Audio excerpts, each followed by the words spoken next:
pathian in engki ma khria tong tai na hun kan mangange o lalpa kan pathian du tak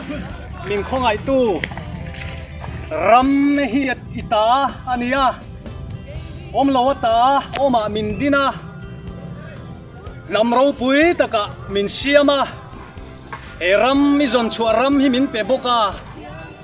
kan pi le puten chem tum nen chau po an lo hum him thin rama hian mi hoi kalma sa ten ra le lo om la ka tan lo hum to thina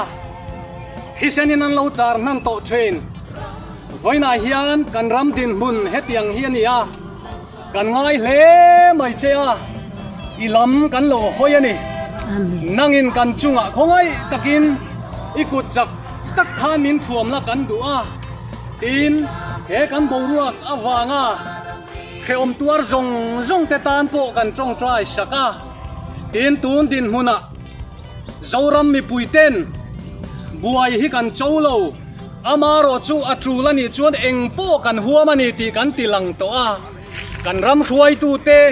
nangin khongai takin fin na in thuam la ti chak la atrulani phot chuan engkim ma chon ngam turin zoram mi puite po nangin khongai takin min buat sayang che ti chuan lalpa kan thom khia zong zong tele mi tu po ram le nam mangai aya mani pam ham hai an la om ani chuan khongai takin an chunga nangin ro re lang che he kan har sat na he kan buai na hian zoram mi puite min phuar khom don le sela kil tina tanga min beitu laka nangin khongai takin i chak nai min suai ta tang che min vengim tu sipai min pe kan loma nangin thuam chak zela fin nain thuam la kan ho tu te zong zong po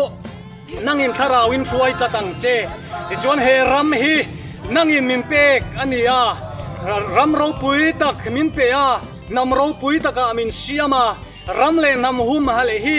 lalpa im minga wangin kan ti tur ani ti kan khia ram le nam hum hal hi I thu nuai om ania wangin kan in thar hung hau lo chumia wang chuan lalpa nangin khongai takin kan tan ro min rel sakla kong dik min ko mu zelang che ti chuan lalpa kan hun malama po enge lo thleng tur kan khelo amaro chu